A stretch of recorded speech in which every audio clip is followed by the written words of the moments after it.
Բարև ձեզ, Factor TV հյուրը քաղաքագետ Նարեկ Սուքիասյանն է, ողջույն, պարոն Սուքիասյան։ Ինչով եք պայմանավորում Հայաստանում կարելի է ասել վերջին քաղաքական բանավեճերը, որոնք ծավալվել են իրականում հոգևորական այդ թվում բարձրաստիճան, նաև Հայաստանի աշխարհիկ իշխանության միջև սրանք իհարկե նոր չէին սկսվել, բայց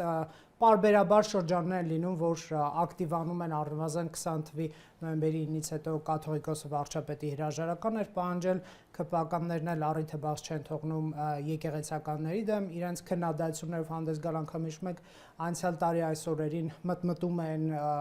եկեղեցին ամբողջությամբ տնտեսական գործունեությունը հարկել, բայց այդ օրենքը այդպես էլ առաջ չգնաց, ինչպես է գնահատում այս ներքին իրադրությունը։ Ձեր թույլտվությամբ չեմ անդրադառնա հենց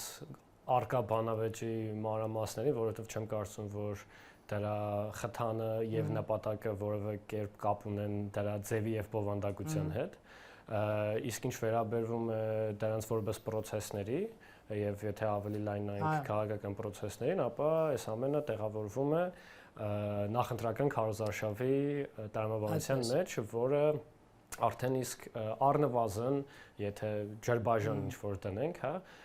պայմանական առնվազն Գյումրու եւ Փարաքարի ընտրություններով կարելի է համարել սկսված։ Այն ընտրությունների պարլամենտական, որոնք տեղի են ունենալու ուղիղ 1 տարուց։ Հատկապես վերջին թիմ ընտրությունները կարծում եմ, որ ոչ ամենադրական նշանները ցույց տվեցին իշխող կուսակցությանը, երկու տեղերում էլ թեև լուրջ քանակությամբ եւ տոկոսներ հավաքելով, բայց ամեն դեպքում երկու դեպքում էլ ծախողելով կազմել մեծամասնություն, կարծում եմ որոշ հետևություններ են արվել, որ պետք է տնային աշխատանք կատարել եւ պատրաստվել դրան։ Կարող ենք ենթադրել, եթե այն ինչը տեղի ունենում նպատակադրված է եւ դրա հետևում կա որևէ նախագիծ, որ ըստ իրենց պատկերացման կարող է հանգեցնել ավելի լավ ընտրական արդյունքների, ապա չեմ կարծում, որ սա շատ հաջող ռազմավարություն է։ ԿՊ-ի համար։ Ինչու՞։ Այո, որովհետեւ պետք է նայենք մենք մեր ընտրազանգվածի։ Վերջին 3 տարիներին հարցումները գրեթե տարօրինակ ճշգրտությամբ ցույց են տալիս վստահության կուսակցությունների նկատմամբ վստահության նույն մակարդակը, թե իշխանության եւ թե ընդդիմության, որտեղ մենք գործ ունենք երկու դեպքում էլ շատ ցածր թվերի հետ, իսկ ամենամեծ թիվը դա 4 պատասխանների միասնությունն է, որը այն մարդկանց պատասխաններն են, ովքեր ասել են, որ չեն մասնակցելու ընտրություններին, դեմ են բոլորին, չեն վստահում կամ չգիտեն, չեն պատասխանում։ Սրանց որոշ մասը, ամեն դեպքում ընտրության օրը ինչ որ մի որոշում կայացնում է, բայց դա համամասնություն չի փոխում։ Իրենք ինչպես այն համամասնությունն է մարդկանց, ովքեր պատասխանել են, որ կքվեարկեն այս կամ այն կուսակցությունը, այդ ձև իրենք այդ մի 10-15% ովքեր մասնակցելու են, բաժանվելու է հավասարապես։ Այսինքն Հայաստանում ամենամեծ ընտրազանգվածը պոտենցիալ, որտեղից կարելի է նոր ձայներ ձեռք բերել, դա այս չկողմնորոշվածների, բայց կարծում եմ սխալ պարզեցում է ասել կոչել իրենց չկողմնորոշված, որովհետև իմ կարծիքով այս մարդկանց մեծ մասը հիասթափվածների եւ հուսալքվածության մեջ գտնվող մարդիկ են։ Իդեպ կնեք, այստեղ մենք մի բան կարող ենք անտեսել, տեսեք, օրինակ Միացյալ Նահանգներում մինչև դրանով մի միտք ուղղակի որ ամփոփվի, հուսալքվածներն են, չէ՞։ Այն ինչը հիմա տեղի ունենում, այն process-ները, որոնք տեսնում ենք մենք, սրանք էլ ավելի են հուսալքում այս մարդկանց, այսինքն այն պոտենցիալներին ում միջոցով հնարավոր է կողմերից որևէ մեկի ընտրազանգվածը մեծացնել, այս մարդիկ էլ ավելի են հուսալքվում։ Ու արդյունքում տեղի ունենում ոչ թե նոր ձայների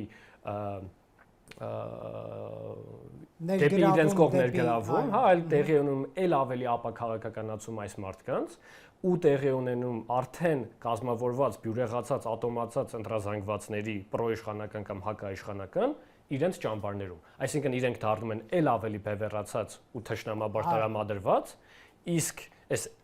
ծայրահեղ բևեռացվածությունը միմիայն վանում է այն մարդկանց, ովքեր կարող են դառնալ իրենց պոտենցիալ ընտրազանգված։ Հետաքրքիր տեսակետեր եւ ես առաջին անգամ եմ լսում, շնորհակալ եմ այստեղ հնչեցնելու համար, այդ հիասթափվածների կամ չպատասխանող անձանց գործոնը հետաքրքիր է օրինակ Միացյալ Նահանգներում եթե մենք հետևենք CNN-ի, NBC-ի եւ նմանատիպ մեդիաների հարցումներին դրանք Թրամփի եւ Հարիսի շանսերը շատ մոտ են ցույց տալիս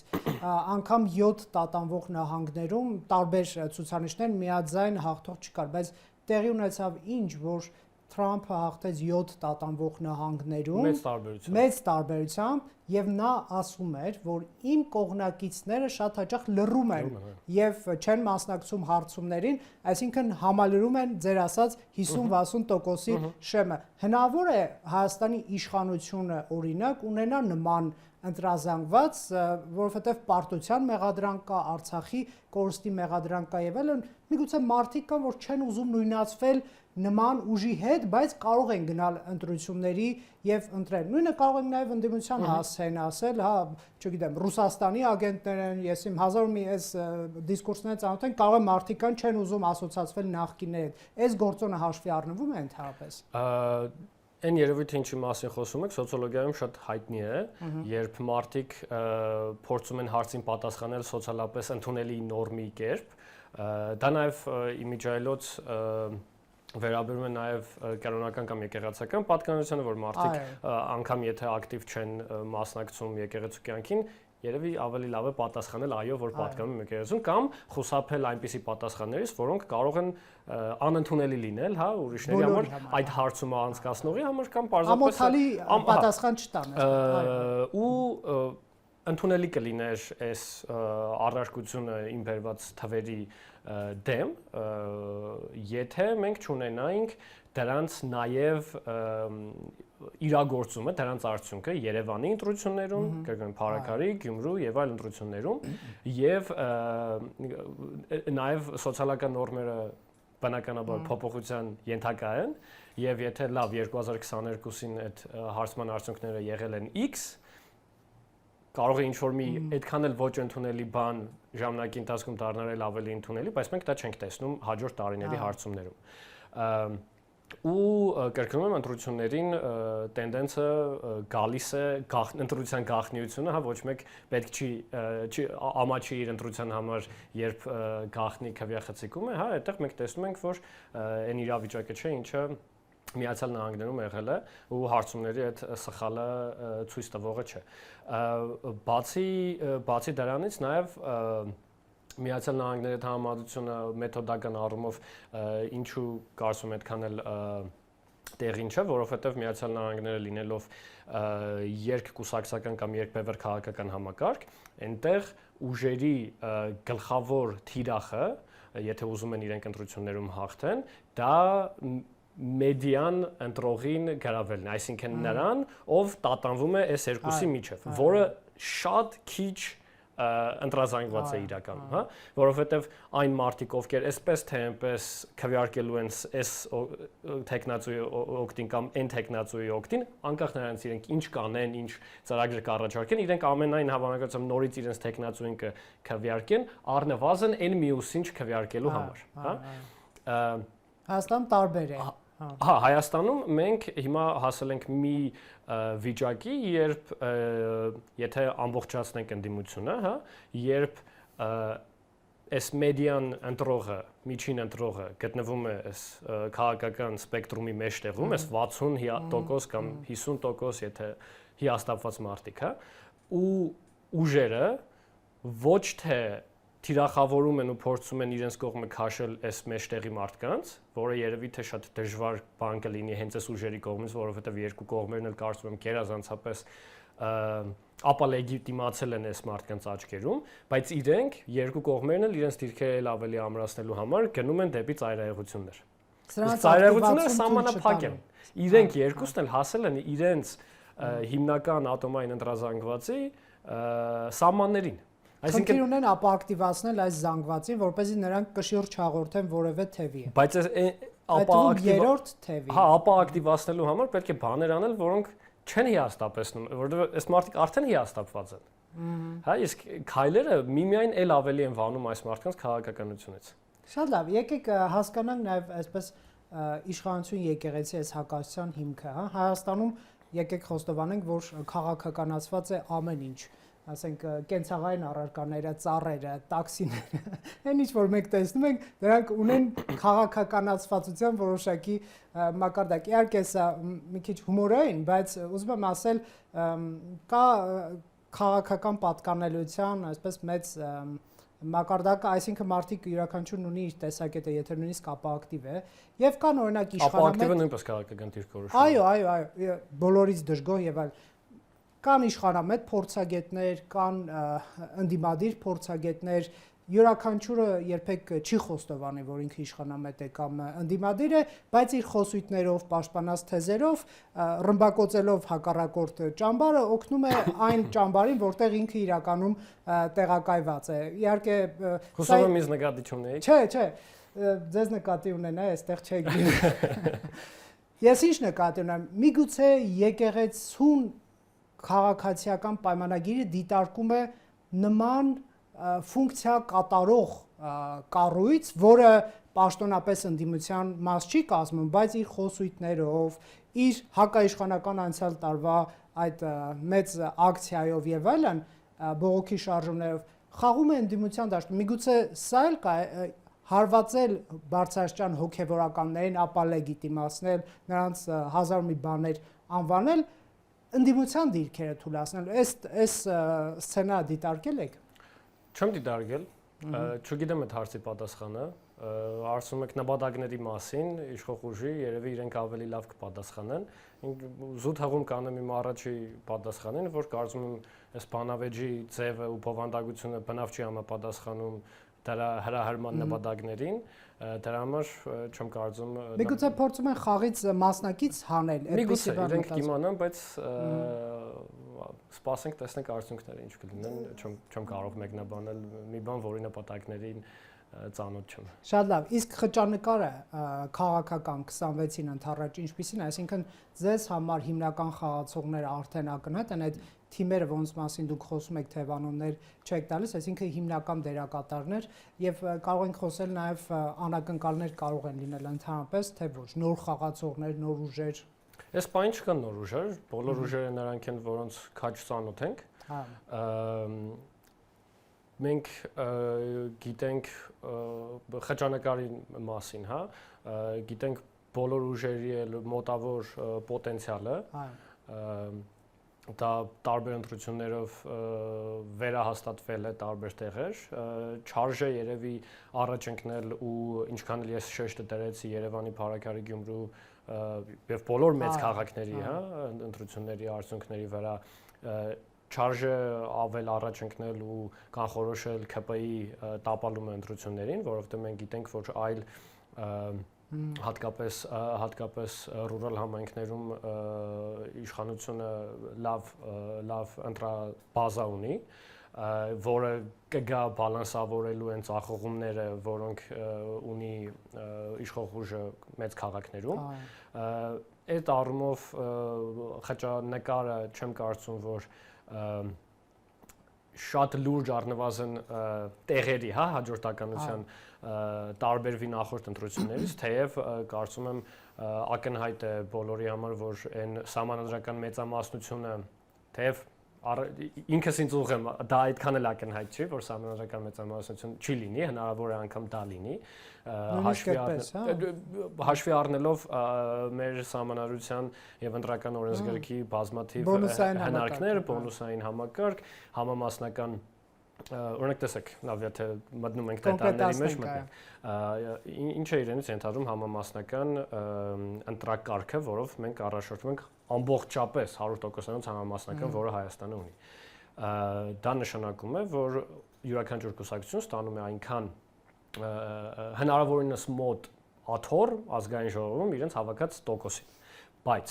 մենք գիտենք, չէ, որ հազարավոր ձայներ վատնվում են, որովհետև այդ ձայնը տրվել է, բայց աթոռը չի վերացվել, որովհետև այդ ուժը չի մտել պարլամենտ։ Փոշիացվում։ Էլի չեն փոշիացվում։ Մեր ընտրակարգի, այսպես կոչված փոշիացված ձայները համամասնորեն բաժանվում են շեմը հաղթահարած կուսակցությունների միջև։ Այսինքն, եթե մենք ունենանք մի իրավիճակ, երբ շատ մեծ քանակով ձայներ են փոշիանում, այսինքն օրինակ մի 5-6 կուսակցություն հավաքում է 4 տոկոսից մի քիչ կամ 5% այնտեղ շեմերի փոփոխություններ կան, այդ պատկերացնում եք կարող է մինչև 15% ձայներ կորել։ 21-ին իրոք այդ իմաստով 23-24 ուժի ձայներ փոշիացվին։ Բայց այնտեղ նաև կախված է ինչքան ուժ է, եթե ասենք 0.1%-անոց է, հիմա այդ շատ կարող է այնտեղ ֆորմուլաներ կան, կարող է այդ ֆորմուլայով անգամ ինքը մի մանդատ չդառնա, էլի։ Բայց եթե շատ են փոշի անում, նաև շատ ձայն կգնա առաջին տեղին, շատ համամասնությունը կտեղափոխվի այնտեղ։ Բացի դրանից մենք ունենք կայուն մեծամասնության դրույթը մեր համանadrության մեջ, ըստ որի մենք եթե պարզեցնենք ու խնդրում եմ թող ինձ ներեն համանadrագետներն ու իրավաբանները, նրա մասին է, որ մենք չենք կարող ունենալ փոքրամասնության կառավարություն կամ կառավարությունը պետք է հիմնված լինի մեծամասնության վրա։ Եթե որևէ ուժ, այսինքն չի հավաքում մեծամասնություն եւ հնարավոր չի լինում կազմել կառավարություն ինչ որ նշված ժամանակահատվածում, այսինքն սխալվում 2 շաբաթ, կարող է սխալվեմ այդտեղ, հայտարարվում է ընտրությունների երկրորդ փուլ, որտեղ կարող են կազմել նոր կոալիցիաներ եւ դրան մասնակցեն միայն առաջին ու երկրորդ տեղերը, որի շուրջ կարող են հավաքվել նաեւ այլ կուսակցություններ։ Հաղթողը երկրորդ փուլի ստանում է լրացուցիչ մանդատներ, կայուն մեծամասնություն 50-ից ավել տոկոսով ստանալու համար։ Հետաքրքիր է։ Հետևաբար սցենարները շատ են։ Իրականում մենք առաջին փուլում էլ կարող է այդ խնդիրը լուծվել, եթե օրինակ առաջին տեղը Եթե առաջին փուլում կոալիցիա լինի, 40% է հավաքում օրինակ կամ 36, այն մյուսները իրար հետ 36-ից ավել չեն հավաքում, այս 36%-անոց ուժը կարող է 50+ ձայն հավաքել։ Չեմ ուզում մտնել դետալների մեջ իրավական, որովհետև այնտեղ ֆորմուլաներ կան մանդատների հաշվելու եւ այլն։ Բայց կարող է նաև կոալիցիա կազմել առաջին փուլից հետո եւ դրա կարիքը չլինի, ինչը կարծում եմ Երևանի մոդելով չի բացառում, թեև Երևանում փոքրամասնության կառավարություն է, որովհետև կոալիցիոն երկու կուսակցությունները նույնպես միասին չեն կազմում մեծամասնություն, այնտեղ ընդդիմությունն է պարապվել այնտեղ։ Հա, նույնպես միացավ քաղաքապետ ընտրելու համար, հա, բայց կարող է առաջին փուլով էլ։ Դրա համար բնավ պետք չէ ակնկալել, որ ինչպես պետք չէ ակնկալել, որ վերջին պարտիզությունները իշխող ուժի ճակատագրական են հաջորդ ընտրությունների առաջ եւ նույն սցենարն է կրկնվելու, ինչպես այդ ձևել նաեւ չի կարելի ակնկալել, որ ամեն ինչ բոլորի համար հարմար է եւ հանգիստ գնում ենք։ Եթե հանգիստ լիներ, այս խժդժություններին ականատես երևի չէինք լինի։ Շատ լավ, պարոն Սուքիասյան, կհամաձայնվեք, որ Հայաստանում ամեն դեպքում լավ, վատ, հայհոյախառն, չգիտեմ, անընդունելի բառապաշարով, բռունցքներով, հայհոյանքներով, ինչը իրապես մերժելի մշակույթ է, եթե դա կարելի է կոչել մշակույթ, բայց կա դիսկուրս, այսինքն բանավեճ ինչ-որ հարցերի շուրջ, դրանք ուղեկցվում են շատ անընդունելի մեթոդներով, ԱԺ-ում, հեռուստատեսություններում, չգիտեմ, բանավեճերում, եթե լինում են ընդդիմություն իշխանություն բանավեճեր, հա, նրանք հաճախ խուսափում են, բայց ինչ որ բաների շուրջ այս մարդիկ կռվում են, գզվրտոցի մեջ են, հա, եթե մի քիչ ավելի գրեհիկ իմ բառապաշարը օգտագործեմ նրանց այդ պատկերը լավ նկարագրելու համար։ Ձեր կարծիքով 26-ի ընտրություններում որ թեմատիկան է կամ որ նարատիվն է, որ գաղափարն է, որ կարող է լինել հաղթողին որոշելու մասին։ ԱՄՆ-ում, որ խոսեցինք, տնտեսական հարցերը շատ առաջնային են, գների նվազեցում, հարկերի նվազեցում, դրանք իրապես շատ կարևոր դեր ունեցան Թրամփի հաղթանակում, այլ հարց նրա գալուց հետո ինչ է տեղի ունենում։ Հայաստանում դուք ինչ թեմաներ եք առանձնացնում եւ այստեղ կան արդյոք մրցակցային գաղափարներ եւ արդյոք գաղափարների շուրջ են լինելու մրցակցությունները, թե նախկինները չվերադառնան, ներկաները հեռանան, ինչ որ այսպես ոչ քաղաքական պիտակավորումների։ Կարծում եմ հիմնական թեման ու ջրբաժանը լինելու է էլի նախկին ներկան, որը կարծում եմ արդեն իրեն բավական սպառել է, այսինքն ով հավատում է դրան, ինչ էլ անես նախկինից ներկա չի դառնա, ներկայից նախկին չի դառնա, իսկ այն մյուսը հիաստափվածներու մասին այդքան խոսեցինք, իրենք գոհ շնորհակալ են արդեն դրանից, այդ միայն իրենց էլ ավելի է վանելու։ Նաև կարծում եմ սրա մասին բավական երևի թե հասկանում են իշխող ուժի մեջ, որովհետև տեսնում ենք, որ դրան ի լրում են նաև այլ թեմաներ են առաջ բերվում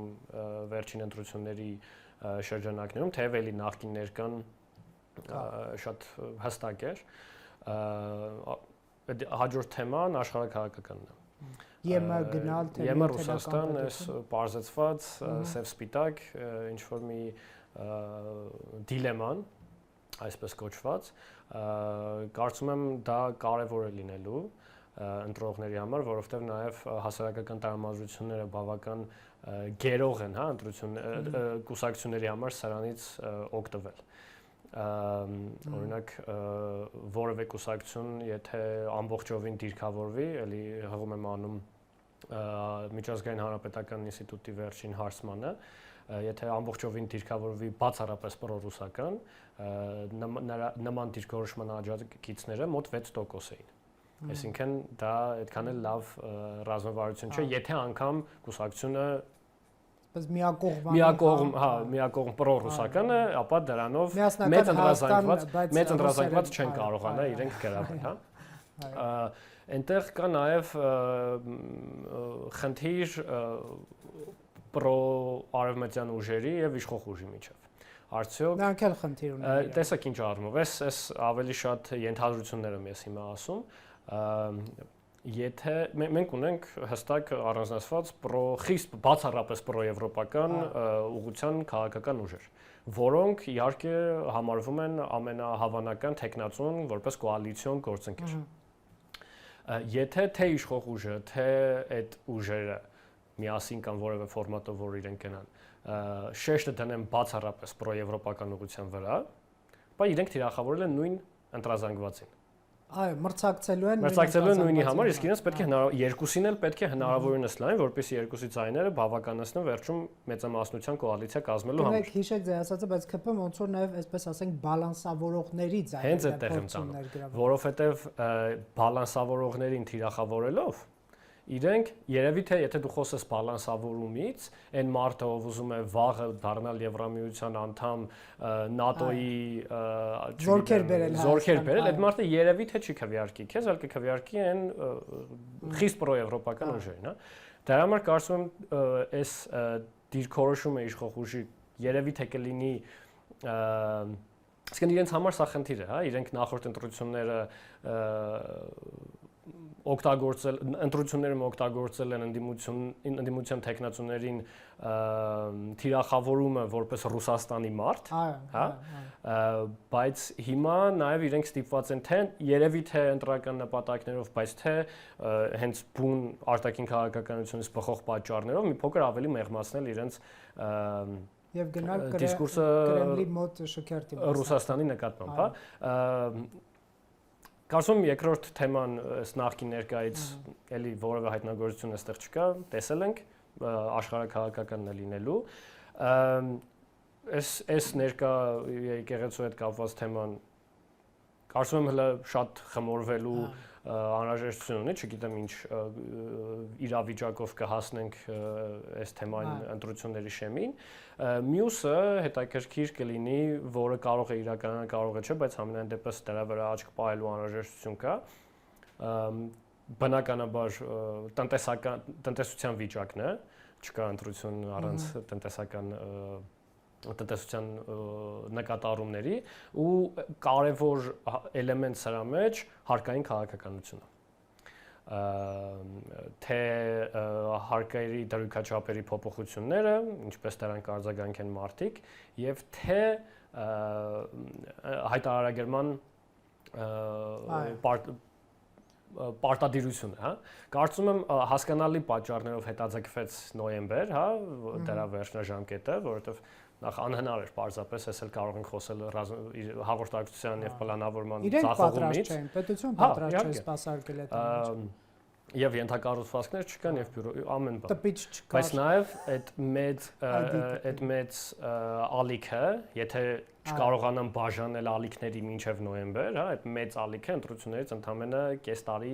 առաջ է տեղի ունենալու, չգիտենք ինչ հետևանքներով, կարող է որևէ խնդիր չլինի, բոլորը ուրախ լինեն, մի բան էլ հոգուտ իշխող ուժի գնա, որովհետեւ մարդիկ իրենց 100,000-ները հետ կստանան եւ այլն։ Բայց կարծում եմ այս էլ հետաքրքիր բան է լինելու հետևելու, բնականաբար չի կարող ընտրությունների որոշիչ թեմա չլինել հայ-ադրբեջանական, հայ-թուրքական այս կոնֆլիկտների հետ կապված թեմաները։ Այդ տեսեք, արդյոք ընդդիմությունը ձախողվելու ճանապարհով չի գնալու, եթե կրկնի իր ավանդական անգամ 25 տարվա նարատիվները, այսինքն իհարկե Արցախի անկախության մասին այսօր չեն կարող խոսել երևի, ուժեր կլինեն կխոսեն, բայց մի քիչ հիմա հարցը հետո Արցախի դեօկուպացիայի մասին նախորդություններին իշխող ուժներ խոսում, այո։ Հիմա նրանք լրիվ ուրիշ բան են անում, թեև իրենց ծրագրում գրել են դրա մասին, իրապես գիտեք ինչու եմ ասում, որովհետև իշխանությունը հստակեցրել է իրական Հայաստան եւ այլ։ Ես չգիտեմ դա ինչքան մրցակցային գաղափարախոսություն է, բայց ընդդիմության բանը չի երևում, այսինքն դիրքավորումը այս հարցի շուրջ։ Հա, օրինակ օրակարգում բացակայ են, արձագանքողի տեղ։ Արցախ վերադառնալ ինչպես, կամ չվերադառնալ, իրատեսական է դա, իրատեսական չի, խոստովանել հանրությանը եւ սեփական ընտրազանգվածին, որ մենք անընդունակ ենք եւ Հայաստանը եւ ինչ իշխանությունը լինի այդ օրակարգը սպասարկել, թե հույս տալ, որ կարող է այդպիսի օրակարգ լինել, կամ նույն Ադրբեջանի ու Թուրքիայի հետ հարաբերություններում ԿՊ-ն էլի նշում է հարևանների հետ գնալ հարաբերությունների կարգավորման եւ այլն։ Այստեղ կարող ենք խոսել արդյոք դա հնարավոր է, արդյոք պայմանական ասած ծեծ ուտելուց հետո էր պետք գնալ այդ հարաբերությունների կարգավորմանը, թե ոչ ընդդիմության եւ իշխանության տեսակետները այստեղ ինչքանով են մրցակցային եւ ինչքանով են հասկանալի նաեւ հանրության համար, ասենք եթե ԿՊ-ն ասում է գնում ենք առանց կոնֆլիկտների հարցը իրենք սպասարկում են դա թե չէ, ասենք ընդդիմությունը ոնց է դիրքավորվում, ինչ եք դուք տեսնում այստեղ։ Ես առանձնապես մեծ տարբերություն չեմ տեսնում ընդդիմության դիրքորոշումների մեջ վերջին տարիների ընթացքում ու չեմ կարծում որ նույն բանը անելով տարբեր արդյունքներ կարելի է սպասել։ Սա ընդդիմության մասը։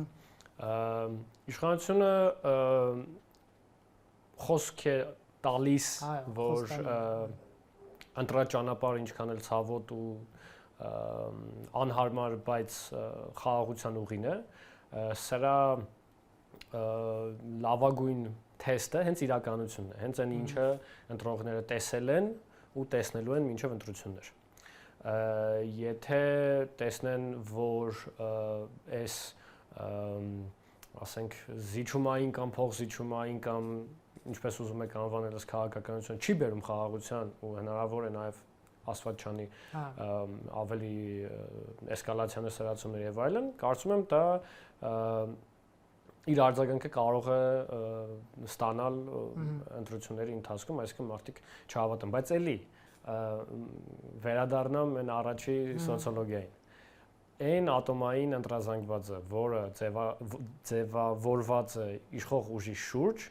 ուզում է բանակցությունները տապալվեն, ուզում է հաջողեն, ինչ էլ լինի, պատերազմ էլ լինի, իրենք լինելու են այդտեղ, որովհետև այս 3 տարիների ընթացքում, որ այս աջակիցների թիվը ստաբիլ է մնացել, այդ ընթացքում եղել է Արցախի հայաթափում, եղել է բլոկադա, հազար ու մի բաներ են եղել, հա, ու չեն փոխվել։ Ով եղել է այս ուժի կողքին, ով եղել է այն ուժի կողքին, այն ուժի կողքին է։ Որովհետև մյուսները,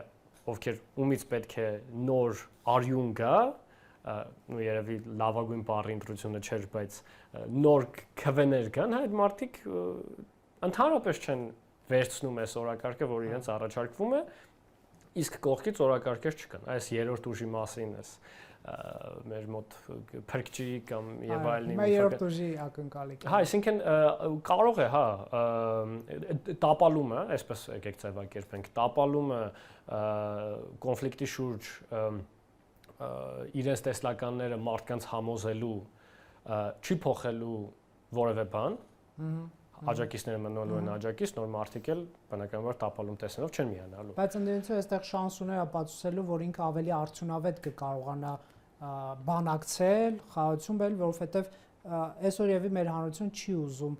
տեսնել մրցակցություն, թե ով ավելի հեշտ պատերազմ կսկսի եւ կհաղթի Ադրբեջանին։ Համաձայն եք, այսինքն պատերազմական տրամաբանությունը չի։ Բայց այստեղ մի հատ ուրիշ բան էլ կա։ Կան հետազոտություններ, որոնք ցույց են տալիս, որ այս հիասթափվածների կամ ապաթիայի մեջ գտնվողների մասին արված ոչ Հայաստանում, այլ տեսական համեմատական քաղաքագիտության քերականությունից, որոնք ցույց են տալիս, որ այս մարդիկ եթե իրենց մեջ կան պոպուլիզմից հիասթափվածներ, ապա այս մարդիկ ամենամեծ պաշտպանությունն են ձևավորել նոր պոպուլիզմից։ Այսինքն այս պոպուլիզմից հիասթափ, իսկ պոպուլիզմ ասելով ես թե ընդդիմության, թե իշխանության նկատում եմ, որովհետև պոպուլիզմն ու բևեռացումը, եթե իրենք իրար հետ են գալիս, իրենք փոխադարձ ուժեղացնում են իրար։ Պոպուլիզմին պոպուլիզմով պատասխան եւ այլն։ Դրա համար է նաեւ, որ ցանկացած շարժում, որ Հայաստանում տեղի ունենում, կամ նոր ուժ, ընդդիմություն եւ այլն, ինչ են հարցնում մարդիկ։ Ասում են, հա, համաձայն։ Ինչպես։ Ծառա ինչ եք անելու։ Իսկ դուք ինչ եք անելու։ Իսկ դա հակապոպուլիստական թիվ 1 հարցն է, ինչպես։ Ծրագրեր հաշվարկներ։ Հա։ Այո, մենք չենք ուզում Ադրբեջանը մեզ հաղթի եւ այլն, բայց ինչպես ենք անելու։ Իսկ ով է ուզում։ Չկա, հա, այսինքն ասել, որ վատ բանը վատ է։ Այո, բայց ինչպես անել լավ բան, այո։ Եվ այստեղ շատերը եւի ծրագրային, այսպես կարճ միացում են տանած։ Պարոն Սուքիասյան, մենք տեսնում ենք նաև հետխորհրդային տարբեր երկրներում Ռուսաստան փորձում է միջամտել կամ հենց միջամտում է ընտրություններին։ Արդյոք դուք նման հավանականություն տեսնում եք, այս հարցը եւ մի քանի շերտ ունի, եթե այս իշխանությունը նրանց ձեռնտու է իրենց քաղաքականությանը Կրեմլի, միջամտություն կարող է ոչ ծավալուն լինել եւ ոչ խորքային, այո, կուզենան այսպես պրոռուսական այս իշխանությանը հսկող ինչ որ ուժերի քանակ լինի, բայց եթե խնդիր է դրված այս իշխանությանը հեռացնել եւ բել կտրուկ այսպես պրոռուսական ինչ որ ուժերի, նշանակում է ռեսուրսների մեծ ծավալ կնետվի Հայաստանի Հանրապետություն 26-ին ընդառաջ, չգիտեմ, Ֆրանսիան օրինակ խնդիր կդնի Հայաստանի ներքաղաքական կյանքին այսպես միջամտել կամ Միացյալ Նահանգները, եթե կդնի, եկեք դրանից ցել խոսենք։ Ցանկալի է, որ ոչ մեկ նման խնդիր չդնի։ Այո, բայց մենք ռիսկերով ենք առաջնորդվում։ Կարծում եմ, եթե հիմնվենք այն տեղեկատվությունների վրա, ինչը սպրդում է մամուլում, Կիրիենկոյի նշանակում է որպես Հայաստանի գործերով զբաղվող, այդ նույն հոդվածում նաև շատ մեծ, կարծում եմ, վստահություն էր հաղորդված հոդվածում նրան, որ, այսինքն տողատակեր չեմ ասում, տեքստը մեջ բերում, որ ամենայն հավանականությամբ իշխող ուժը հաղթելու է։ Կարծում եմ նաև կա քաղաց դասեր, թե ով ինչ պոտենցիալ ունի քաղաքական ալտերնատիվներից Հայաստանում եւ ինչքանով կարող է այս կամ այն պետության շահերի երաշխավորը դառնալու հայտ ներկայացնել եւ հաջող լինել, հա, դա կարեւոր է, որովհետեւ պարտվող ձերի վրա բան չեն անում, խաղադրույք չեն տնում, չէ՞։ Կարծում եմ Ռուսաստանի մոտ ավելի շատ Ռուսաստանի կարծում եմ ընտրություններին կմոտենա ավելի շատ հետեւյալ նկատառումներով, ապահովել անկախ արդյունքից, ապահովել, որ վստահ լինել, որ Ռուսաստանի կենսական շահերը ռիսկի տակ չեն գա։ Կարծում եմ իշխող ուժը անկախ դիսկուրսի գույներից եւ հատկապես վերջին երևի կես տարվա ընթացքում նման երաշխիքներ տալիս է, որ ոչ թե երաշխիքներ ռուսական բոլոր գերնպատակների իրականացում, այլ առնվազն կենսական շահերի ապահովում։ Դա բազայի մասի խոսակցություն չկա Եվրասիական տնտեսական միությունից դուրս գալու ոչ միայն պլանների, այլ նաև նման նպատակահարմարություն չի տեսնվում կառավարությունում, հապկի սառեցված կարգավիճակը կարծես թե բոլորին արդեն հարմար է առնվազն, հա, եթե անգամ այդքան էլ շատ հաճելի չի, համենայն դեպս դա այն տիպի խնդիր չի, որի համար ոչ միայն չեն գնում ինչ որ ծայրահեղ քայլերի, իսկ ընտրություններում լուրջ միջամտությունը մասնակցություն ունենալը էլ ավելի ծայրահեղ քայլ է։ Այսինքն Ռուսաստանը այլ բաներ կարող էր անել արդեն իսկի պատասխան այդ սառեցմանը, չի արել, դժվար թե դա լինի պատճառ ընտրություններում ինչ որ եղանակ փոխող, հա, բան անելու։ Մնացածը ենթադրությունների դաշտից են երևի։ Այսինքն իմ ասածն էլ է շատ առումով ենթադրություններ։ Նաև կարևոր է, որ թե իշխող ուժը, թե ընդդիմությունը թույլ չտան, այսինքն արտաքին դրսից մտնել հնարավոր է, երբ որ բաց պատուհան կա։ հա։ Այդ հրահրումներից այդ զերծմնալն ինչը իհարկե ինչ որ բարի ցանկություններ եմ խոսում, բնականաբար դա այդպես տեղի չի ունենա։ Ամեն դեպքում եկեք բարի նոտայով ավարտենք զրույցը, շնորհակալ եմ։ Factor TV-ում հյուրընկալել էինք Նարեկ Սուքիասյանին։